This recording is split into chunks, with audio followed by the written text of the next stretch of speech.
اعوذ باللہ من الشیطان اللعین الرجیم بسم اللہ الرحمن الرحیم الحمد للہ رب العالمین والصلاة والسلام علی نبی الکریم وعلی آلہ الطیبین الطاہرین المعصومین المنتجبین ولعنۃ اللہ علی اعدائہم من الآن الی قیام یوم الدین آمین یا رب العالمین. اما بعد فقد قال اللہ تبارک و تعالی فی قرآن مجید بسم اللہ الرحمن الرحیم ان اللہ اصطفى زادہ بسطۃ فی العلم والجسم صدق اللہ العلی العظیم وصدق رسولہ النبی الکریم. سامعین محترم، حیات جناب ابو الفضل عباس پہ گفتگو جاری و ساری ہے. جناب ابو الفضل عباس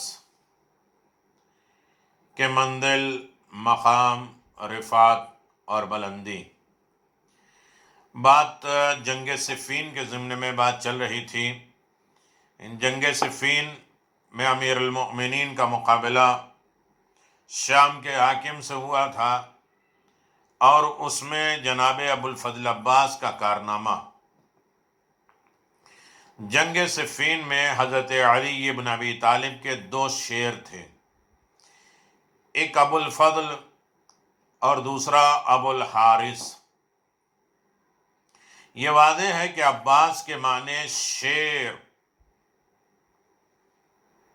چیرنے والا، پھاڑنے والا. آپ امداد حسینی کے لیے قدم عدم سے حیز وجود میں تشریف لائے. حسین ابن علی اور حسین کے مقصد کے مددگار بن کر عالم وجود میں آئے، اور دعائیں اور خاص مقصد کے اعتبار سے آپ تشریف لائے. حسین علیہ السلام کی امداد فرمانا، مدد کرنا آپ کا فرض عین تھا. آپ کے پرورش کی غرض ہی یہ تھی کہ امام حسین کے کام آئے. چنانچہ آپ نے اسے بدرجہ اتم پورا کیا، جیسا کہ آئندہ واقعات سے ظاہر ہوتا ہے اور ہوگا. آپ بچپنے میں جس بے جگری سے جنگ صفین میں لڑے، دلیری سے جنگ صفین میں لڑے اور حسینی امداد کی، حسینی مدد کی، اور اس کی ایک مثال اوپر بیان ہو چکی ہے کہ جنگ صفین میں آپ کا کارنامہ کیا تھا. آپ ہی کی کنیت ابو الفضل تھی. اب دیکھنا یہ ہے کہ ابو الحارث کون تھا، ان کے تذکرے کا یہاں کیا مطلب ہے. چنانچہ گزارش ہے کہ حضرت علی ابن ابی طالب علیہ السلام نے تو عباس جیسے فرزند کو حسین ابن علی کی مدد کے لیے معین فرمایا تھا. یہ ظاہر ہے کہ عباس اسی وقت تک امداد فرماتے تھے جب تک جان میں جان باقی رہے. مرنے کے بعد تو بظاہر امداد نہیں کر سکتے، لیکن پھر بھی حسینی دین اور مذہب کی بقا اور اس کی مدد اور اسے باقی رکھنا، در حسین تک پہنچنے کا وسیلہ باب الحسین جناب ابو الفضل عباس ہے. بظاہر امداد کہتے ہیں کہ مدد ظاہر نہیں کر سکتے، لیکن مدد ان کی ظاہراً بھی ہے، باطن بھی. اس لیے ضروری تھی کہ حضرت علی ابن ابی طالب علیہ السلام حضرت عباس کی شہادت کے بعد کا بھی کوئی ایسا انتظام کرے کہ حسین ابن علی کی امداد کا سلسلہ بند نہ ہونے پائے. چنانچہ اسی خیال سے حسب تحقیق علامہ محمد باقر نجفی حضرت علی ابن ابی طالب علیہ السلام نے بموقع جنگ صفین ایک بچہ شیر کو ایک گرگ کے حوالے کیا. ہر وقت حسنین علیہ السلام یعنی وہ اسے پال پوس کر جوان کرے، اور اس بچے شیر سے وصیت کی کہ وہ زمین نینوا پر قیام پذیر ہو، اور جب میرا حسین اس جگہ پر آئے اور دشمنوں کے ہاتھوں بے سر ہو جائے تو ان کے بدن کی حفاظت کرنا. یہ ابو الحارث شیر تھا جو امیر المؤمنین نے اسے معین کیا تھا. کتابوں سے معلوم ہوتا ہے جب ادائے وصیت کا وقت آیا تو اس نے پورے انہماک سے ادا کی. جناب فضہ کا بیان ہے کہ جب حسینی قافلہ اپنے سرد اور سردار سمیت اپنے آقا سمیت شہید ہو چکا تو ان دشمنوں نے اپنے کشتوں پر نمازیں پڑھیں، اپنے جنازے پر نمازیں پڑھیں اور دفن کیا، اور روانگی کا انتظام کر رہے تھے کہ ابن زیاد کا تازہ حکم پہنچا کہ وہیں ٹھہرو اور تازہ نالین بندی کرو، گھوڑے کی ٹاپ کو بدلو، کے بعد حسینی لاشے کو سمے اسپا سے پامال کر دو. یہ خبر وحشت اثر حضرت زینب سلام اللہ علیہا کے کانوں تک پہنچی. آپ کمال اضطراب سے کبھی اٹھتی کبھی بیٹھتی تھیں، گاہے دست بدست مردگاہے دست بدا. اللہ اکبر. جناب زینب کبھی کھڑی ہوتی تھی، کبھی ماتم کرتی تھی، کبھی ہاتھ ملتی تھی، کبھی زانوں کے اوپر ہاتھ مارتی تھی. میں نے جب یہ حال دیکھا، جناب فضہ کہتی ہیں کہ دوڑتی ہوئی خدمت عالیہ میں جناب زینب سلام اللہ علیہ ہم تشریف لائیں، اور آج کی ابھی بھی اگر اجازت ہو تو میں ابو الحارث نامی شیر کو بلاؤں اور وہ اس وقت حسین کی مدد کرے گا. جب جناب زینب سلام اللہ علیہ نے اپنی ماں یعنی جناب فضہ جو نہایت ضعیفہ خادمہ کو اجازت دی، وہ ایک طرف گئیں اور یا ابو الحارث کہہ کے آواز دی تو ایک شیر ہنہناتا کرتا ہوا جنگل سے برآمد ہوا اور فضہ سلام اللہ علیہ کے سامنے نظریں جھکا کے حکم کا انتظار کرنے لگا. جناب فضہ نے فرمایا یا ابو الحارث اتدری ما یریدون ان یعملون غدا یا عبداللہ یریدون ان یعطوہن الخیل علی ظہرے. اے ابو الحارث تجھے کچھ خبر بھی ہے کہ یہ دشمن کیا کرنا چاہتے ہیں؟ ارے یہ لاشے کو پامال کرنا چاہتے ہیں. وہ شیر اٹھا فقبل یدو رخت لحتی وقف علی جسد الحسین، اور حسین کے منہ سے دینے لگا اور آپ کے جسم مقدس کو سونگنے لگا. جسد حسینی تک پہنچا.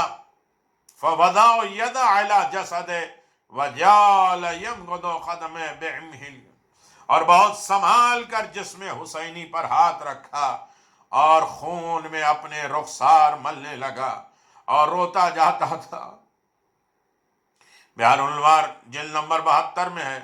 جب تک شیر حفاظت میں رہا کسی کی ہمت نہ پڑی، لیکن جب شیر واپس چلا گیا حضرت کے جسم گھوڑوں کی ٹاپوں سے پامال کر دیے گئے.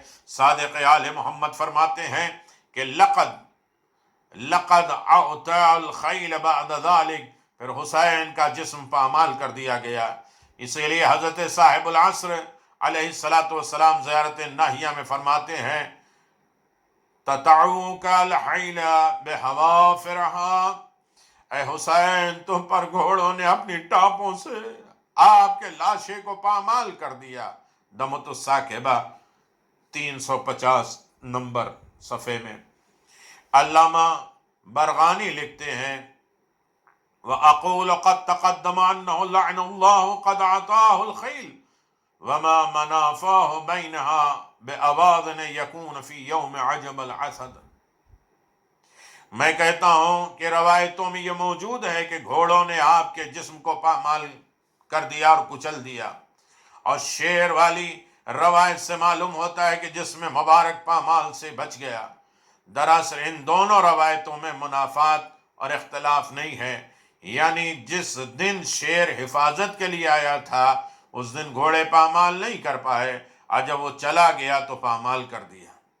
معدن البقا، حضرت علی ابن ابی طالب علیہ السلام کی شہادت اور حضرت عباس علیہ السلام 21 رمضان المبارک کی وہ حشر انگیز قیامت خیز تاریخ جس میں اسلام کے مالک، دین اور ایمان کے سردار، رسول خدا کے حقیقی جانثار جانشین نے مسجد کوفہ میں زہر سے بجھی ہوئی تلوار سے شہادت پائی، اور آپ کی شہادت واقع ہونے میں کسی کا ہاتھ تھا، اور کون آپ کے وفات کا سبب اور شہادت کا سبب بنا، اس میں اختلاف ہے۔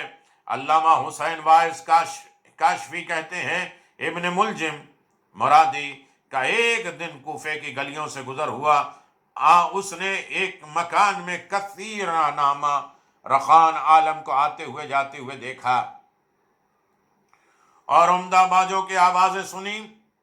اس مکان کے قریب گیا جس میں سے عورت کا ایک گروہ نکلا، اس کی نظر قطامہ نامی عورت پہ پڑی، اس کے حسن نے اس کے کمینے دل میں جگہ بنا لی، اور اس نے بڑھ کر پوچھا کہ کیا تو شوہر رکھتی ہے؟ اس نے جواب دیا چونکہ میری پسند کا شوہر نصیب نہیں ہوتا اس لیے میں نے اب تک شادی نہیں کی۔ ابن ملجم نے کہا کیا ہو سکتا ہے تو مجھے قبول کر لے۔ اس نے کہا میرے عزیزوں سے کہو۔ عزیزوں سے جب تذکرہ کیا گیا تو انہوں نے قطام کی مرضی پر چھوڑا، اور قطام نے جو بہت آراستہ غرفہ بیت میں بیٹھی ہوئی تھی، اس نے کہا اگر تم 3 قسم کے مہر کا انتظام کر سکتے ہو تو مجھے تم سے ہمکنار ہونے میں کوئی عذر نہیں ہے۔ پہلا ہے 3000 درہم نقد میرا مہر، ایک اچھی گانے بجانے والی کنیز خدمت کے لیے لاؤ، اور تیسرا حضرت علی ابن ابی طالب علیہ السلام کا سر کاٹ کے لاؤ۔ یہ سن کر ابن ملجم نے کہا اول 2 شرطیں تو منظور اور ممکن ہے، مگر تیسری شرط میں عاجز ہوں۔ علی وہ جس کے شمشیر کا لوہا مغرب اور مشرق کے بہادر کے دلوں میں مانے جاتے ہیں، بھلا مجھ سے یہ کیوں کر ہو سکے گا؟ ایسا بہادر شخص کا سر کاٹ سکوں؟ یہ ناممکن ہے۔ اس نے جواب دیا مجھے تو دراصل سر ہی درکار ہے، مجھے علی کا سر ہی چاہیے۔ میں نے پہلی 2 شرط تجھ سے اٹھا لی، تجھے 3000 درہم بھی نہیں دینا پڑے گا، ایک عورت گانے باجے والی بھی نہیں دینا پڑے گا، تجھے ایک سر امیر المؤمنین کا دینا پڑے گا۔ اب صرف مہر میں علی کا سر چاہتی ہوں، اگر وصال میں خواہی ایک اور قبول کن وگرنه بندرای ہرگز ندادی۔ اگر تو مجھے سے لطف حیات اٹھانا چاہتا ہے تو علی کا سر لا، ورنہ نہ تو میری صورت میں نہ دیکھ سکے گا۔ اس وقت مرادی نے اس زن نامراد کی شرط منظور کر لی اور مہر میں علی ابن ابی طالب کا سر دینے کا وعدہ کیا۔ قطام کی مدد سے چند آدمیوں کو لے کر روئے بے خدمت امیر نہاد حضرت علی ابن ابی طالب کے قتل کے لیے نکل کھڑا ہوا۔ روضۃ الشہداء باب نمبر 5 صفحہ نمبر 98۔ صاحب تاریخ ائمہ بحوالے تاریخ طبری جلد نمبر 5 لکھتے ہیں کہ واقع نہروان کے بعد 3 خارجیوں نے رائے کی، 3 شخصوں معاویہ، عمر عاص اور حضرت علی ابن ابی طالب علیہ السلام کے وجہ سے انتشار ہو رہا ہے اور ان کو قتل کر دیا جائے۔ ان کے لیے 19 رمضان مقرر کی گئی، چنانچہ تینوں خارجی اپنی تلواریں زہر میں بجھا کر روانہ ہوئے، ایک دمشق میں معاویہ کے لیے، دوسرا قسطنطنیہ مصر میں عمر عاص کے لیے، اور تیسرا ابن ملجم حضرت علی ابن ابی طالب علیہ السلام کے لیے۔ معاویہ اور عمر عاص تو بچ گئے، مگر ابن ملجم جب اس ارادے سے کوفہ پہنچا تو مسجد کوفہ میں جا کر چھپ رہا۔ حضرت علی ابن ابی طالب ایک رات حضرت امام حسن مجتبیٰ علیہ السلام کے پاس اور دوسری شب امام حسین کے پاس افطار کرتے اور 3 لقمے سے زیادہ تناول نہ کرتے۔ جب 19 ماہ رمضان کو حضرت نماز صبح کے لیے کھڑے گھر سے نکلنے لگے، جانے لگے، تو گھر کی بطخیں چیخنے لگیں۔ حضرت پر اس کا اثر ہوا، مسجد میں تشریف لائے، اذان دی، اور جب نماز میں مشغول ہوئے تو سجدے کی حالت میں ابن ملجم نے سر پر تلوار ماری، جس سے مغز شگافتہ ہو گیا۔ آپ نے فرمایا فزت برب الکعبہ، بخدا میں اپنے مقصد میں کامیاب ہو گیا، رب کعبہ کی قسم علی کامیاب ہو گئے۔ تاریخ الائمہ میں موجود ہے۔ حضرت کے بیان سے واضح ہوتا ہے کہ آپ کی شہادت یا تو قطامہ کی حرکت سے عمل میں آئی یا ان خارجیوں کی سازش کا ان کا سبب قرار پائی، لیکن جب آپ کی شہادت کے متعلق تحقیق ہوئی، نظر ڈالی جائے تو واقع اس کے خلاف ہے۔ علی ابن ابی طالب کی شہادت میں حکومت شام کا ہاتھ تھا، یہ سارا مکر و فریب تھا۔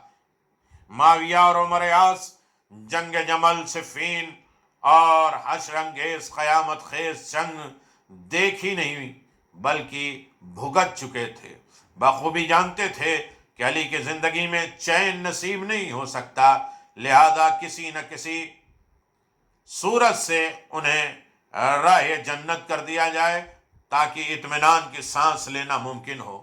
اسی فکر میں لگے رہتے تھے، یہاں تک کہ اپنی کوششوں میں کامیاب ہو گئے، اور کامیاب کیوں نہ ہوتے جبکہ سازش کرنا ان کا طبیعت ثانیہ ہے، مکر و فریب انہی کا عمل ہے۔ معاویہ نے ابن ملجم مرادی کو قتل امیر المؤمنین کے لیے تیار کیا، چونکہ وہ خوارج میں سے تھا، اس لیے فوراً قتل امیر المؤمنین پہ راضی ہو گیا، اور اس نے مسجد کوفہ میں حضرت علی ابن ابی طالب کو شہید کر دیا۔ صاحب مناقب مرتضوی نے لکھا ہے، قدوۃ المحققین حکیم ثنائی، اور یہ ساری چیزیں لکھی ہوئی ہے کہ ابن ملجم یعنی کس طریقے سے آپ دیکھیں، یعنی ملجم کا بیٹا وہ بے دین کتا جو لعنت اور نفرین کا سزاوار ہے، لائق ہے کہ اس کے اوپر لعنت اور نفرت کیا جائے۔ ایک عورت پہ عاشق ہو گیا، اس بدبخت کے لیے کیا کہا جائے، راہب روم سے بھی زیادہ کمینہ تھا۔ وہ عورت معاویہ کے عزیزوں میں سے تھی، خوشحال اور مالدار اور خوبصورت اور جوان تھی۔ معاویہ کو ابن ملجم کی عاشقی کا راز معلوم ہوا، اس وجہ سے وہ تباہ ہو گیا۔ معاویہ نے اس سے کہا کہ اے ابن ملجم، اگر تو چاہتا ہے کہ تیرا مقصد ہاتھ میں آ جائے، قطامہ جیسی حسین عورت تیرے حوالے ہو جائے، حلال ہو جائے، تو سن، ایک ذرا بہادری تو کرنا پڑے گا، حضرت علی کا سر لانا پڑے گا، اس لیے کہ اس کا مہر خون علی ہے۔ چنانچہ اس نے حضرت کے سر اقدس پر ضرب لگائی، اور جب لوگوں نے پوچھا کہ ایسا کیوں کیا تو اس نے جواب دیا کہ میں نے معاویہ کے کہنے سے ایسا کام کیا، مگر افسوس کہ کوئی فائدہ برآمد نہ ہوا۔ مناقب مرتضوی 1277 صفحہ۔ الغرض سر اقدس پر ضربت لگی، منادی فلک کے آواز دینے لگا، الا قد قتل امیر المؤمنین کی ندائی، آپ کی اولاد اور اصحاب مسجد کوفے میں جا پہنچے، اپنے آقا کو خون میں غلطہ دیکھ کر فریاد فغاں کی آوازیں بلند کی، پھر حسب الحکم مکان لے چلنے کا سامان کیا، ایک گلیم میں لٹا کر آپ کو، ایک چادر میں لٹا کر آپ کو اس صورت میں لے گیا کہ سرہانہ امام حسن، پائیتی امام حسین، اور درمیان میں جناب عباس لگے تھے۔ گھر پہنچنے کے بعد آپ نے صبح کو مخاطب کر کے فرمایا، اے صبح، تجھے اسی اللہ تعالیٰ کی قسم کہ جس کے حکم سے تو نکلی ہے، صبح ہوئی ہے، مجھے جاگتا ہوا پایا، بار الہ تو گواہ رہنا، میں تیرا حکم بجا لایا، تو نے جس چیز سے روکا اس سے میں باز رہا، اور جس کا حکم دیا اس پر عمل کیا، تیرے پیغمبر کے خلاف کوئی بات دل میں نہ لایا۔ الکرار، صفحہ نمبر 402۔ اس کے بعد آپ کو دورہ ہوا، فلما افاق ناولہ الحسن قعبہ باللبن فشرب منہ قلیلا ثم نجاب من فیہ وقال احملہ الی اسیرک۔ جب آپ کو افاقہ ہوا اور امام حسن مجتبیٰ نے دودھ کا پیالہ پیش کیا، تھوڑا سا پیا، آپ نے منہ ہٹا دیا، فرمایا اسے اپنے اسیر ابن ملجم کو دے دو۔ اخبار، کتاب الاخبار، کتب التواریخ میں درج ہے۔ شفیق امیر المؤمنین نے اپنے دودھ کا پیالہ ابن ملجم کو دے دیا، ملعون کو۔ حضرت علی ابن ابی طالب علیہ السلام کا ہاتھ امام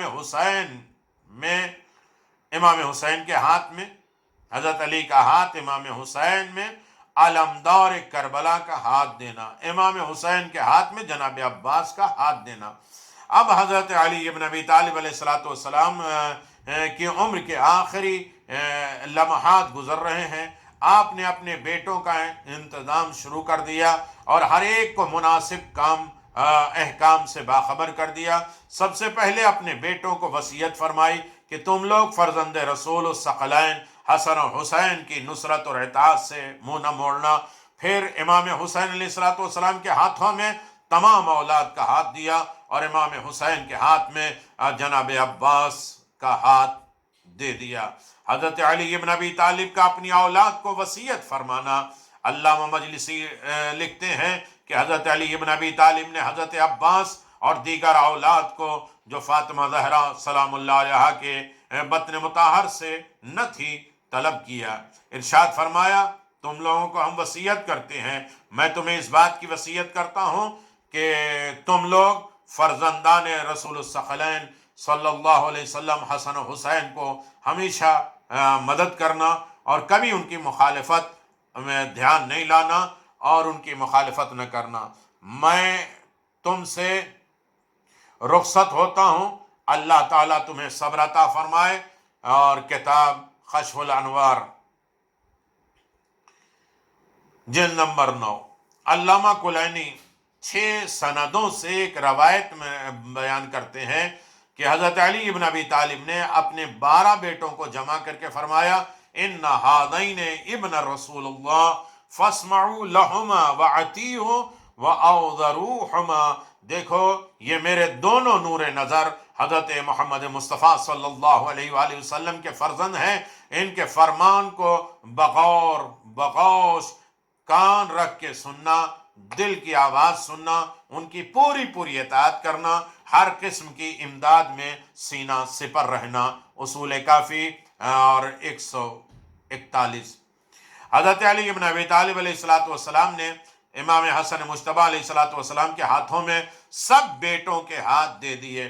وصیت فرمانے کے بعد آپ نے حضرت عباس علیہ السلام کے علاوہ اپنے تمام فرزندوں کے ہاتھ حضرت امام حسن مجتبیٰ علیہ السلام کے ہاتھ میں دے دیے، یعنی آپ نے سب کو امام حسن کے سپرد کر دیا۔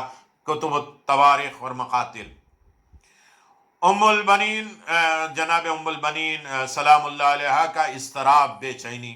جناب ام البنین مادر گرامی حضرت عباس علیہ السلام نے جب یہ دیکھا، اپنے سب فرزندوں کو حضرت امام حسن مجتبیٰ کے سپرد فرمایا، مگر میرے نور نظر عباس کو کسی کے حوالے نہیں کیا، تو آپ بے انتہا پریشان ہوئی، کمال اضطراب میں گھبرا کر عرض کیا، میرے سرتاج، میرے آقا، میرے مالک، کیا اس ناچیز کنیز سے کوئی خطا سرزد ہو گئی؟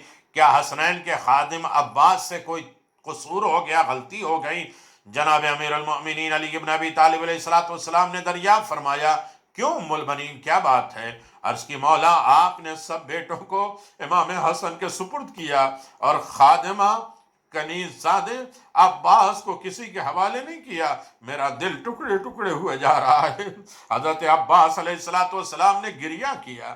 جناب ام البنین کے اس مضطرب اور اضطراب سوال پر حضرت علی رو پڑے۔ فبقى امیر المؤمنین قال یا ام البنین لو تعلمین ما تقولین، فرمایا اے ام البنین اگر تم اس راز سے آگاہ ہوتی تو ایسا سوال نہ کرتی۔ عرض کیا مولا آگاہ کر یہ بتائیے، میں تو یہی چاہتی ہوں کہ میرے فرزند کا ہاتھ بھی حسن کے دست مبارک میں دے دیا جائے۔ دست حسین میں علمدار کا ہاتھ۔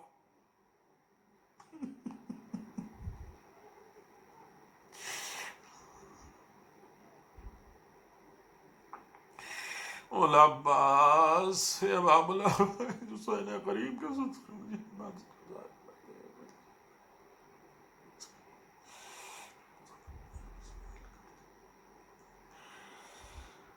اللہ اکبر، امام حسین کے ہاتھ میں عباس کا ہاتھ۔ حضرت علی بن ابی طالب نے تاجدار کربلا امام حسین کو قریب بلایا، علمدار عباس کو بھی قریب بلایا، طلب فرمایا اور امام حسین کے دست مبارک میں ان کی قوت بازو علمدار کربلا عباس ابن مرتضیٰ کا ہاتھ دے کر ارشاد فرمایا بیٹا یہ تمہارے سپرد، تمہارے حوالے، میں اسے تمہاری غلامی میں دیتا ہوں۔ پھر حضرت عباس فرمایا بیٹا یہ تمہارے آقا ہیں، ان کی رفاقت، ان کی امداد تمہارا، ان کا ساتھ رہنا، ان کی مدد کرنا تمہارا عین فریضہ ہے۔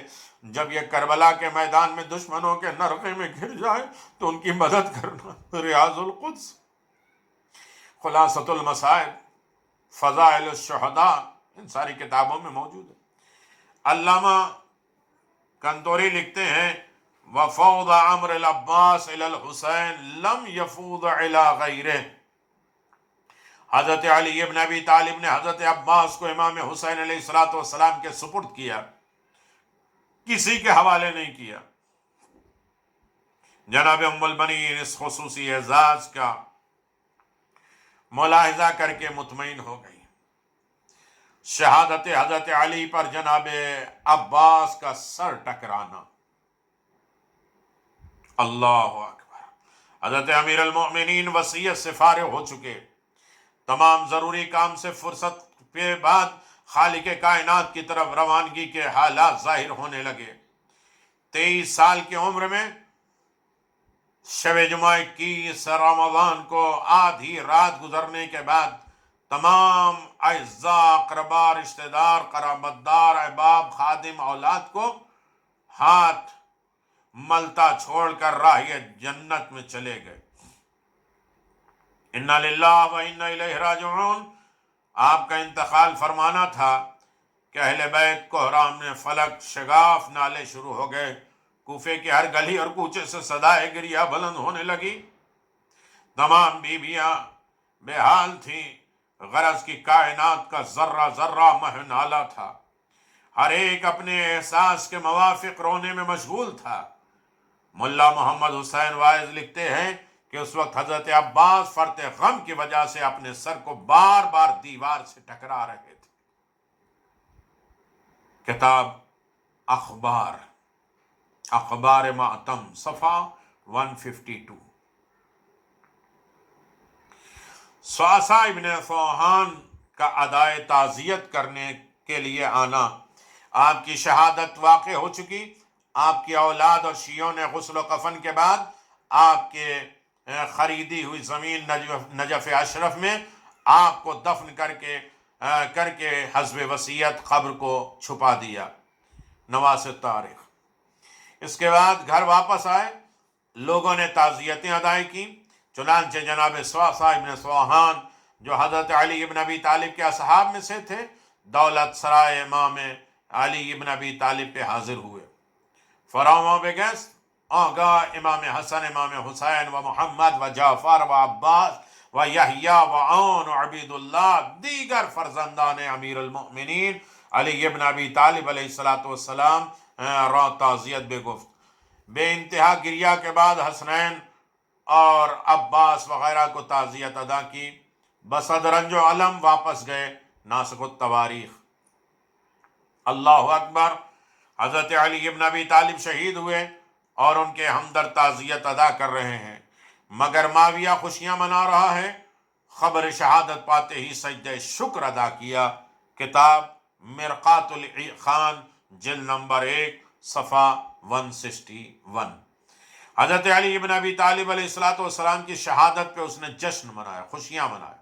حضرت علی ابن ابی طالب کی شہادت کا یہ انداز تھا کہ آپ دیکھیں، شہادت قطع لکھے گئے، مصائب لکھے گئے، شہادت حضرت علی اور جناب ام البنین۔ جناب ام البنین کا عالم یہ تھا کہ جس طرح جناب خدیجہ کی حیات میں پیغمبر اسلام نے کوئی عقد نہیں فرمایا تھا، اسی طرح حضرت علی ابن ابی طالب نے بھی حیات فاطمہ زہرا سلام اللہ علیہا تک کوئی عقد نہیں کیا، اور شہادت جناب فاطمہ زہرا کے بعد آپ نے 8 شادیاں کی۔ ان 8 بیویوں میں سے 5 نے حضرت کی حیات ہی میں انتقال کیا، اور بعد ازاں شہادت امیر المؤمنین سے تنزدہ اسماء بنت عمیس مادر محمد ابن ابی بکر، دوم ام البنین مادر حضرت عباس، تیسرے خولہ حنیفہ مادر محمد حنیفہ ناصر تاریخ۔ ان بیویوں نے یہ احساس رکھتے ہوئے حضرت علی بن ابی طالب ان سب کا بے حد خیال رکھتے تھے اور ان کو چاہا کرتے تھے۔ یہ طریقہ زندگی رکھا حضرت کی شہادت کے بعد، لم یضبہ بعد، ان بیویوں نے اپنے بھی کوئی عقد نہیں کیا۔ مناقب ابن شہر آشو۔ جہاں تک تاریخی تحقیق کا تعلق ہے، بآزادی یہ کہا جا سکتا ہے کہ ان 3 بیویوں میں جناب ام البنین کو فوقیت ہے، یعنی ان سب بیویوں نے جو بعد امیر المؤمنین عقد نہیں کیا، ان میں قابل مدح صرف ایک جناب ام البنین تھی۔ اس لیے ان میں یہی ایک بیوی ہیں جن کا عقد حضرت علی کے ساتھ پہلا عقد تھا اور دوسری بیوی کا پہلا عقد نہ تھا۔ یعنی ناسخ التواریخ میں جلد نمبر 3 میں خلا حنفیہ پہلے مکمل غفاری کے عقد میں رہی، اور ان سے ایک لڑکی اونا نامی پیدا ہوئی، پھر حضرت علی کی خدمت میں آئی، ان سے محمد حنفیہ پیدا ہوئے، اور متفی 81 پیدا ہوئے، اور اسماء بنت عمیس سب سے پہلے جعفر ابن ابی طالب کے عقد میں رہیں، ان سے عبداللہ اور محمد پیدا ہوئے۔ جعفر ابن ابی طالب کے بعد حضرت ابو بکر کے عقد میں آئی، ان سے محمد ابن ابی بکر وغیرہ پیدا ہوئے۔ ان کے بعد حضرت علی ابن ابی طالب علیہ السلام سے تزویج کی، شادی کی، اور ان سے یحییٰ ابن علی پیدا ہوئے۔ جناب ام البنین کا یہ عقد حضرت علی ابن ابی طالب علیہ السلام کے ساتھ پہلا عقد تھا۔ اب شہادت حضرت علی کے بعد خولہ حنفیہ اسماء بنت عمیس کا عقد نہ کرنا کوئی اہمیت نہیں رکھتا۔ البتہ جناب ام المؤمنین مادر حضرت عباس کا عقد ثانی نہ تھا، امتیازی شان رکھتی تھی کہ یہ پہلی شادی ہے جو امیر المؤمنین سے ہو رہی۔ تو یہ تھی جناب ابو الفضل عباس کی شخصیت، اور اس کے بعد حضرت علی کی نسل اور جناب عباس علیہ السلام کی ایک روایت ہے۔ اس مورخین کا اتفاق ہے کہ حضرت علی بن ابی طالب کی نسل 5 فرزندوں سے بڑھی، امام حسن، امام حسین، محمد حنفیہ، عباس ابن علی اور عمر ابن علی نواز تاریخ، انہی سے آپ علی ابن ابی طالب کا خاندان اور نسل آگے بڑھی۔ امام حسن مجتبیٰ 3 ہجری میں پیدا ہوئے، 52 میں شہادت پائی۔ آپ کے 8 بیٹے تھے، زید، حسن مثنی، عمر، قاسم، عبداللہ، عبد الرحمن، حسن اکرم، طلحہ۔ امام حسین علیہ السلام 4 ہجری میں پیدا ہوئے، 61 ہجری میں شہید ہوئے۔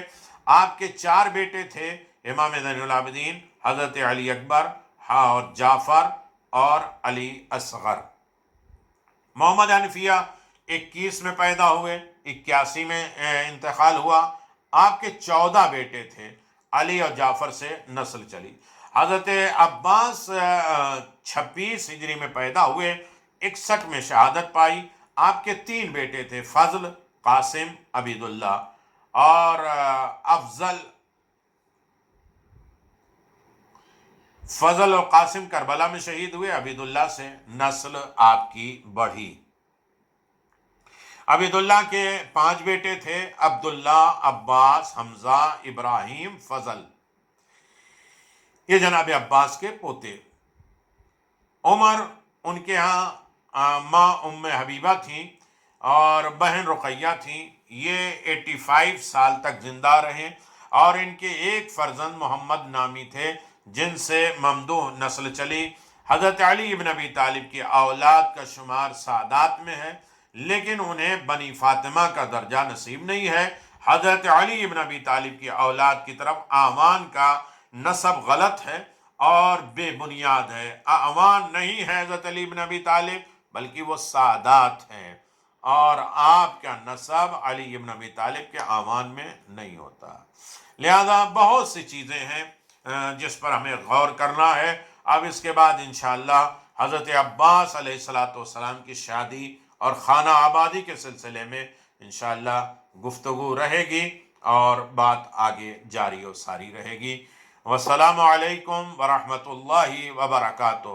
حیات جناب ابو الفضل عباس جاری و ساری ہے، آپ ملاحظہ فرمائیں، دعا کرتے رہیں، اللہ جناب ابو الفضل عباس کے بارگاہ میں آپ کی دعائیں حاجات کو قبول و مقبول فرمائے۔ یہ محنتیں، یہ کاوشیں بارگاہ جناب ابو الفضل عباس پر بامراد ہوں۔ یہ باب الحسین ہے اور یہ ہماری خدمت حسین غریب تک پہنچنے کی توفیق عنایت فرما۔ ربنا تقبل منا انك انت السميع العليم بحق محمد وآلہ الطیبین الطاہرین۔ یا کاشف الکرب عن وجه الحسین اکشف کربی و کرب المؤمنین بحق اخیک الحسین علیہ الصلاۃ والسلام۔ اللہم عجل لولیک الفرج۔